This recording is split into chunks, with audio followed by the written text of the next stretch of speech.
স্বাগত জানাচ্ছি সুপ্রিয় শিক্ষার্থীবৃন্দ। আমরা 10B নিয়ে আলোচনা শুরু করেছিলাম। উচ্চতর গণিত দ্বিতীয় পত্রের সম্ভাবনা পরিচ্ছেদ, তোমাদের দ্বিতীয় পত্রের শেষ অধ্যায়ের শেষ পরিচ্ছেদ। গত পাঠে আমরা কতগুলো বেসিক জিনিস নিয়ে আলোচনা করেছিলাম। সেখানে আমরা ঘটনা জগৎ, স্বাধীন ঘটনা, অধীন ঘটনা, বর্জনশীল ঘটনা, অবর্জনশীল ঘটনা ইত্যাদি নিয়ে আলোচনা করেছিলাম। তারপর আমরা তাসের সম্পর্কে জেনেছিলাম। আমরা বিভিন্ন বিষয় সম্পর্কে আলোকপাত করেছি। তো তারই আলোকে আজকে আমরা কতগুলো প্রবলেম সলভ করব। তো আসো আজকে আমরা প্রথমেই যে প্রবলেমটা সলভ করব, দেখো দেওয়া আছে কি P of A union B সমান 0.6, ফি অফ এ সমান 0.3 হলে আমাকে ফি বি এর মান কত হলে দেখাইতে হবে এ ও বি অবিচ্ছিন্ন ও স্বাধীন হবে। তো অবিচ্ছিন্ন ও স্বাধীন হবে এটা বলে দিছে, অবিচ্ছিন্ন ও স্বাধীন। তো অবিচ্ছিন্ন ও স্বাধীন শর্তে ফর্মুলা কি আমরা কিন্তু গত পাঠে এটা নিয়ে বিস্তারিত আলোচনা করেছি। তো আজকে শুরুর পূর্বেই, আজকের ক্লাসটা দেখার পূর্বেই তোমরা অবশ্যই গত পাঠটা আবার একটু রিভিউ করে নেবে, কারণ গত পাঠের উপরে ডিপেন্ড করবে আজকে তুমি এটা কি রকম বুঝবা। তো দেওয়া আছে এই মানগুলো, দেখো এটা দেওয়া আছে, এটা দেওয়া আছে আমাদেরকে ফি বি এর মান বের করতে। মূল কথা হচ্ছে আমাদেরকে ফি বি এর মান বের করতে হবে। শর্ত হচ্ছে কি এ আর বি অবিচ্ছিন্ন এবং স্বাধীন, এ আর বি অবিচ্ছিন্ন এবং কি স্বাধীন। তো আসো যদি অবিচ্ছিন্ন এবং স্বাধীন হয় তাহলে সূত্র হচ্ছে P of A union B সমান ফি অফ এ যোগ P of B minus P of A intersection B. তাহলে আমাদেরকে কি বের করতে হবে, দেখো P of A union B সূত্র হচ্ছে এটা। মূলত আমাদের যেহেতু আমাদেরকে ফি অফ এ ইউনিয়ন বির মান দিছে, তো ফি অফ এ ইউনিয়ন বির মান হচ্ছে এটা। ফি অফ এ ইউনিয়ন বির মান হচ্ছে কি, সূত্র হচ্ছে কি P of A union B সমান হচ্ছে ফি অফ এ যোগ P of B minus P of A intersection B. তো এখন যেহেতু এ আর বি কি অবিচ্ছিন্ন এবং স্বাধীন, তো এ আর বি যদি অবিচ্ছিন্ন এবং স্বাধীন হয় তাহলে এর, দেখো খেয়াল করো, এর কিন্তু কোনো মান আমাদের এখানে দেওয়া নাই, এর মান কিন্তু আমাদের কাছে দেওয়া নাই, কিন্তু বলে দিছে আমাদেরকে, ক্লুটা আমাদেরকে বলে দিছে যে এ আর বি কি অবিচ্ছিন্ন এবং স্বাধীন। তো এ আর বি যদি অবিচ্ছিন্ন এবং স্বাধীন হয় তাহলে P of A intersection B সমান হচ্ছে P of A into P of B. আমরা কিন্তু গত পার্টে এগুলো নিয়ে আলোচনা করেছি, একদম শুরুর দিকে কিন্তু এই ফর্মুলাটা আছে। যদি ফি অফ এ আর বি অবিচ্ছিন্ন এবং স্বাধীন হয় তাহলে P of A intersection B সমান হবে কত, P of A into P of B. তো এখন দেখো ফি অফ এর মান আমরা বসাবো, P of A union B এর মান বসাবো, তখন আমরা ফি অফ বি এর মান পেয়ে যাবো। দেখো তাহলে এ আর বি যদি স্বাধীন হয়, এ আর বি যদি কি হয়, এ আর বি যদি স্বাধীন হয় তাহলে P of A intersection B সমান হচ্ছে P of A into P of B. আমি আবার বলতেছি, যদি এ আর বি স্বাধীন হয় তাহলে P of A intersection B সমান হচ্ছে P of A into P of B. এবার মানগুলো বসাই যাবে, এখানে মনে রাখতে হবে এটা সমান আমরা এটা লিখছি। এই ফর্মুলাটা নিয়ে কিন্তু আমরা গতদিন আলোচনা করেছিলাম। তো মানগুলো বসাই দিলাম, বসে এখান থেকে এখন ক্যালকুলেশন করে জাস্ট আমরা ফি অফ বি এর মান বের করবো। তো এখন দেখো এই যে 0.3 কে আমরা বাম পাশে নিয়ে গেছি, আর এই দুটো থেকে আমরা ফি অফ বি কমন নিলাম। তো ফি অফ বি কমন নিলে কি থাকে 1 মাইনাস 0.3। তবে দেখো এই যে এই পুরোটা থেকে দেখো আমরা ফি অফ বি কমন নিয়েছি। তো দেখো এই যে 0.60 মাইনাস 0.3 এখান থেকে দেখো বিয়োগ করলে এটা থাকে, আর এই যে একের থেকে এটা বিয়োগ করলে কত থাকে, 0.7 থাকে। তো এখন আসো এই যে ফি অফ বি সমান হচ্ছে 0.3/0.7, তাহলে ফি অফ বি সমান হচ্ছে 3/7। দেখো আমরা পি অফ বি এর মান বের করে ফেলেছি, আমাদেরকে কিন্তু ফি অফ বি এর মান বের করতে বলছে, তো আমরা ফি অফ বি এর মান বের করছি। তাহলে কিন্তু এই জিনিসটা তোমাকে মনে রাখতে হবে। তাহলে প্রথম জিনিস হচ্ছে P of A union B এর সূত্র কি, P of A union B এর সূত্র হচ্ছে ফি অফ এ যোগ P of B minus P of A intersection B. মনে রাখতে হবে প্রথম P of A union B এর সূত্র হচ্ছে এটা, P of A union B এর সূত্র হচ্ছে এটা। তো এখন এর মান তো আমাদের কাছে দেওয়া নাই, তাহলে এর মান আমরা কোন সূত্র ধরে বসাবো, এই মানটা আমরা কোন সূত্র ধরে বসাবো। তাহলে যেহেতু আমাদেরকে বলে দিয়েছে যে পি অফ এ আর বি কি অবিচ্ছিন্ন এবং স্বাধীন, তো তাহলে এ আর বি যদি স্বাধীন হয় তাহলে এই ঘটনা ঘটে, আর এ আর বি যদি অবিচ্ছিন্ন হয় তাহলে এই ফর্মুলাটা মনে রাখবো। অবিচ্ছিন্নের ক্ষেত্রে এই সূত্রটা, আর স্বাধীনের ক্ষেত্রে এই সূত্রটা মনে রাখবা। এই যে এখান থেকে এখান পর্যন্ত এই সূত্রটা হচ্ছে যখন স্বাধীন ঘটনা, আর যখন অবিচ্ছিন্ন ঘটনা তখন হচ্ছে এই সূত্রটা। তো চলো আমরা একটা প্রবলেম সলভ করা দেখি। দেখো পি অফ এ দেওয়া আছে, পি অফ বি দেওয়া আছে, P of A intersection B দেওয়া আছে, আমাদেরকে এই মানটা বের করতে হবে। এই ফিগারটা বের, P of A intersection B bar. দেখো তাহলে এইটার মান বের করতে হবে। তো দেখো এটার সূত্রটা কি, এটার সূত্র হচ্ছে P of A minus P of A intersection B. দেখো P of A intersection B bar equal to হচ্ছে ফি অফ এ মাইনাস, দেখো যার উপরে বার আছে, দেখো এই যে খেয়াল করো সেটা ব্যতীত, অর্থাৎ যার উপরে বার নেই সেটা থেকে বিয়োগ হবে। দেখো ফি অফ এ যদি এখানে এর উপরে বার থাকতো তাহলে এখানে আমরা লিখতাম P of B minus P of intersection B. মনে রাখবা এখানে আগে কার উপরে এই যে চিহ্নটা আছে, নট চিহ্নটা আছে, আগে তোমাকে খেয়াল রাখতে হবে। তো যার নাই কার উপরে, নাই হচ্ছে এর উপরে, তাহলে আমাদের এই ফর্মুলা হবে P of A minus P of A intersection B. যদি এর উপরে বার থাকে তাহলে এখানে তুমি ফর্মুলাটা লিখতে হবে কি, P of A B minus P of A intersection B. তো এখন দেখি যে মানগুলো তোমাদের দেওয়াই আছে, বাস মানগুলো এখন দেখো বসাই দিলাম।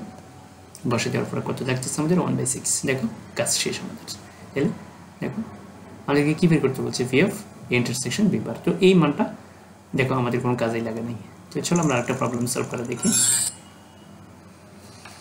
তো তার আগে তোমাদের জন্য যে হোমওয়ার্ক রেখেছি অবশ্যই তোমরা হোমওয়ার্ক প্র্যাকটিস করবে দেখো ফি অফ এ দেওয়া আছে ফি অফ বি দেওয়া আছে ফি অফ ইন্টারসেকশন বি দেওয়া আছে এটা বের করতে হবে একটু আগে যে কথাটা বলেছিলাম তাহলে এখানে ফর্মুলাটা কি হবে বলো তো এখানে ফর্মুলাটা হবে P of B minus P of A intersection B মনে রাখবে এই ধরনের প্রবলেমগুলো অ্যাডমিশন টেস্টে এমসিকিউতে বা 2 মার্কের জন্য কত আসতে পারে আসো এবার আমরা যে প্রবলেমটা সলভ করবো ফি অফ এ দেওয়া আছে ফি অফ বি দেওয়া আছে ফি অফ ইন্টারসেকশন বি দেওয়া আছে আমাদেরকে ফি অফ এ বাদ বি এই যে চিহ্নটা আমরা দেখতে পাচ্ছি হচ্ছে বাদ এটা হচ্ছে বাদ মাইনাস এইটা হচ্ছে এখানে মাইনাস চিহ্ন থাকতে পারে তাহলে ফি অফ এ বাদ বি তাহলে দেখো এই মানগুলো দেওয়া আছে তাহলে ফি অফ এ বাদ বি তাহলে এর সূত্র হচ্ছে এই সূত্রটা আমরা কোথায় আলোচনা করছি বলো তো এটা হচ্ছে শর্তাধীন ঘটনার সূত্র শর্তাধীন ঘটনার সূত্রের ভিতরে কিন্তু আমরা এটা আলোচনা করছি তো এখন এই সূত্রটা তুমি কিসের আলোকে লিখবা এইটাও লেখার একটা ক্লু আছে এই যে ফি অফ এ বাদ বি না তাহলে উপরে কে এই যে বাদ বি তাহলে বি দিয়ে ভাগ হবে মনে রাখবেন নিচে এই যে বাদ বি যেটা বাদ বি যেটা তাহলে উপরে কিন্তু ফি অফ ইন্টারসেকশন বি হবে এখন ধরো যদি এরকম থাকতো যে বি বাদ এ তাহলে তুমি এখানে লিখবা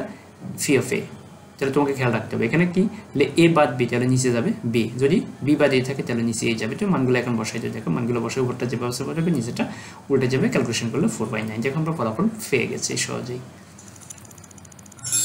চলো হোমওয়ার্ক রেখেছি এই যে দেখো বি বাদে তাহলে এখানে ফর্মুলাটা কি হবে বলো তো এখানে ফর্মুলাটা হবে P of A intersection B by P of A তো এবার আমরা এই প্রবলেমটা সলভ করব দেখো মানগুলো দেওয়া আছে তাহলে প্রথমে এটা সমান কি লিখবো আমরা বলো প্রথমে এটা সমান আমরা লিখবো P of A intersection B bar P of intersection B bar by P of B bar দেখো এই যে বাদ অর্থাৎ ফি বাদ বি বার তাহলে নিচে কিন্তু বি বারটাই যাবে তো এখন আসো তাহলে এটা সমান এবার কি লিখবো এটা সমান এবার কি লিখবো বলো তো এটা এই প্রবলেমটা কিন্তু আমরা সলভ করছি তাহলে এটা সমান আমরা কি লিখবো বলো এটা সমান আমরা কি লিখবো এটা সমান আর এটা সমান আমরা কি লিখবো এই দুটোর মান আমাদেরকে আলাদা আলাদা আমরা চাইলে আলাদা বের করে এখানে বসে দিতে পারি দেখো এই এটা সমান হচ্ছে তাহলে P of intersection B bar তাহলে হবে কি P of A minus P of intersection B দেখো আমরা ক্যালকুলেশন করে মানটা বের করে ফেলেছি আর এটা হবে 1 মাইনাস ফি অফ বি এটা হবে কি 1 মাইনাস ফি অফ বি তাহলে যদি ফি অফ এ বার হয় তাহলে হবে 1 মাইনাস ফি অফ এ তো দেখো ক্যালকুলেশন করে মানগুলো এখানে বসাই দিই দেখো বসাই দিলাম এরপরটা যে পাশে পড়ে নিচেটা উল্টে যাবে তাহলে ক্যালকুলেশনগুলো কত 2/3 আমরা আমাদের ফলাফল পেয়ে গেছি তো এটার আরো আগে তোমাদের জন্য হোমওয়ার্ক রাখা আছে এই হোমওয়ার্কটা অবশ্যই সলভ করবা দেখো এই মানগুলো দেওয়া আছে আমাদের এটার মান বের করতে হবে তো তাহলে এই যে এই সূত্রে খেয়াল করো আমরা কিন্তু এই সূত্রের আলোকে কিন্তু কাজ করতেছে ফি অফ এ বাদ বি সমান কত P of intersection B by P of B তাহলে এখানে কি লিখবো বলো এই তো আলাদাভাবে এটার মান বের করতে হবে এটার মান বের করতে তো এখন আমরা আগে যে প্রবলেম সলভ করছি সেখানে কিন্তু বার চিহ্ন ছিল একটার উপর এখানে বার চিহ্ন হচ্ছে কটার উপর দুইটার উপরে তো এখন দেখো এই যে দেখো এই যে ডি মর্গানের উপপাদ্য অনুসারে কিন্তু এটা কিন্তু ডি মর্গানের উপপাদ্য দেখো এই যে এটা কিন্তু ডি মর্গানের উপপাদ্য অনুসারে তোমরা ডি মর্গানের উপপাদ্য কিন্তু বিভিন্ন জায়গায় পড়ে আসছো তোমরা আইসিটিতে ডি মর্গানের উপপাদ্য পাইছো তারপরে তোমরা নিচে সেটের ভিতরে তোমরা ডি মর্গানের উপপাদ্য পাইছো এগুলো তোমরা প্রমাণ করেছো এবং এটা হায়ার ম্যাথে ছিল ইন্টারমিডিয়েটে ছিল তারপরে তোমাদের এগুলা বিভিন্ন জায়গায় তোমরা আরো পাইবা ডি মর্গানের উপপাদ্যগুলো তো এখন এই যে এই ডি মর্গানের উপপাদ্য অনুসারে দেখো A bar intersection B bar equal to হচ্ছে এ ইউনিয়ন বি বার তো এখন দেখো এই যে জায়গাটা তো এখন এটা সমান কত তাহলে এটা সমান হচ্ছে 1 মাইনাস এই যে খেয়াল করো এটা এই সূত্রের আলোকে এই যে এই ফি অফ বি বার সমান হচ্ছে কত ফি অফ বি বার সমান হচ্ছে এই যে 1 মাইনাস ফি অফ বি তাহলে এটা সমান কত বলো এটা সমান হবে 1 মাইনাস তো এটার মান তো দেওয়া নাই আমার সরাসরি এই ইউনিয়ন বি এর মান কিন্তু আমাকে দিছে কত এই ইন্টারসেকশন বি এর মান দিছে তো এই যে দেখো এটা বসে দিলাম মানটা আমরা এই মানটা এখানে বসে দিলাম আর ফি অফ বি বারটা যেভাবে ছিল এভাবে বসে গেছে এটা সমান এটা লিখে দিলাম আমরা এই যে এটা সমান দেখো এটার আলোকে আমরা এটা লিখে দিলাম তো এখন দেখো এই যে তাহলে 1 minus P of A union B আর এটা হচ্ছে কত 1 মাইনাস ফি অফ বি এই যে এই সূত্রের আলোকে খেয়াল করো এই সূত্রের আলোকে কিন্তু এটা লিখছি এই সূত্রের আলোকে উপরে নিচে দুই জায়গায় লিখছি এটা দুই জায়গায় কিন্তু এই সূত্রের আলোকে লিখছি আমরা তো এখন এবার আসো ফি অফ এ ইউনিয়ন বি এর মান কত P of A union B তো সূত্রটা আজকের প্রথম অঙ্ক কিন্তু এটাই ছিল এই ফর্মুলা দিয়েছিল ফি অফ এ যোগ P of B minus P of intersection B দেখো মানগুলো আছে মানগুলো আমরা এখানে বসাই দিলাম বসে ক্যালকুলেশন করলে কত হয় দেখো বসে ক্যালকুলেশন করলে দেখো কত দাঁড়াচ্ছে আমাদের জন্য দেখো 11/12 তো 11/12 এখানে বসে যে 1 মাইনাস 11/12 আর এখানে কত দাঁড়াচ্ছে পি অফ বি কত, পি অফ বি হচ্ছে 3/4, পি অফ বি হচ্ছে কত 3/4। তো ক্যালকুলেশন করলে কত হবে 1 - 3/4 মানে হচ্ছে 1/4। এটা একসাথে লিখে দিচ্ছি আমরা 1 মাইনাস এই যে পি অফ বি মানে হচ্ছে কত 3/4, তাহলে 1 - 3/4 হচ্ছে 1/4। এখন উপরটা যে এইবার উপরে দেখো ক্যালকুলেশন করলাম, এই 1 বিয়োগ 11/12 সমান হচ্ছে 1/12। তো উপরটা যে বসে দেখো নিচেটা উল্টা যাবে। এখন আমরা আমাদের কাঙ্ক্ষিত ফলাফল কিন্তু পেয়ে গেছি। তো চলো বাকি অংশ দেখি আমরা। বাকি অংশ না, তোমাদের জন্য এটা আলাদা হোমওয়ার্ক রেখেছি, হোমওয়ার্ক প্র্যাকটিস করবা। অবশ্যই তোমরা এই হোমওয়ার্কটা প্র্যাকটিস করবা। এটা প্রত্যেকটা প্রবলেম সলভের আলোকেই কিন্তু একটা হোমওয়ার্ক রাখা হয়েছে তোমাদের জন্য। অবশ্যই তোমরা হোমওয়ার্কগুলো প্র্যাকটিস করবে, এবং এগুলো কিন্তু বিভিন্নবার পরীক্ষা এসেছে, এবং এগুলো যদি পরীক্ষা এসে কিন্তু 4 মার্কের জন্য আসবে, মনে রাখবা। ধন্যবাদ সবাইকে, সুপ্রিয় শিক্ষার্থী পর্যন্ত। আমরা আগামী পাঠে আরও নতুন কিছু প্রবলেম নিয়ে হাজির হবো। সে পর্যন্ত তোমরা এগুলো প্র্যাকটিস করতে থাকো। ধন্যবাদ সবাইকে।